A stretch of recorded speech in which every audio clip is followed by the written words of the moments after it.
வணக்கம் cine chips viewers. இன்றைக்கி நெட்ஃப்ளிக்ஸில் இருக்கிற ஒரு தரமான இங்கிலீஷ் ஹாரர் மூவி ரிவ்யூ பார்ப்போமா? வீடியோக்குள்ளே போகிறதுக்கு முன்னாடி மறக்காமல் நம்மளோட சினி சிப்ஸ் சேனலை சப்ஸ்கிரைப் பண்ணிடுங்க. மூவியோட நேம் இந்த டால் கிராஸ். இது 2019 ரிலீஸ் ஆன படம். படத்தோட ஸ்டார்டிங்கில் பெக்கிங்கிற ப்ரெக்னென்ட் உமன் அவரோட தம்பி காலும் காரில் ஒரு ஊரில் இருந்து இன்னொரு ஊருக்கு போயிட்டுருக்காங்க. பெக்கிக்கு ஊரை விட்டு போக மனசே இல்லைங்க. அந்த சமயம் பெக்கிக்கு வாமிட் வர காரை ஒரு அடர்ந்த வயல்வெளி பக்கத்தில் நிறுத்துகிறாங்க. அப்போது அவங்களுக்கு ஒரு சின்ன பையனோட அலறல் சத்தம் கேட்குது. அந்த பையன் என்னை காப்பாற்றுங்க ப்ளீஸ்ன்னு சொல்ல பெக்கியும் அவரோட தம்பியும் அந்த அடர்ந்த புல்லுக்குள்ளே இறங்குறாங்க. அங்கே ஆரம்பிக்குதுங்க இந்த படத்தோட ஹாரர் எலிமெண்ட்.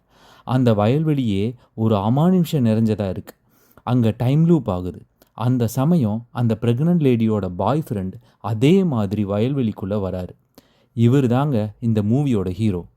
அதே பையனோட சத்தம் அவருக்கும் கேட்குது. அவரும் உள்ளே வர அதிர்ச்சி மேலே அதிர்ச்சி காத்திருக்கு. அவர் அவரோட லவ்வர் செத்து கிடக்கிறத பார்க்குறாரு. அந்த சின்ன பையனையும் பார்க்குறாரு. டைம் போக போக அவரோட லவ்வர் டைம் லூப்குள்ளே சிக்கி திரும்பவும் வராங்க. அங்கே ஒரு பெரிய விண்வெளிக்கல் மாதிரி இருக்குது. அதை நம்ம ஹீரோ ஃபைனலாக தொட அவருக்கு அந்த லூப்குள்ளே இருந்து வெளியே போகிற வழி தெரியுது. ஆனால் அவரால் அந்த சின்ன பையனை மட்டும்தான் காப்பாற்ற முடியுது. அவர் அந்த லூப்புக்குள்ளேயே மாட்டிக்கிறாரு.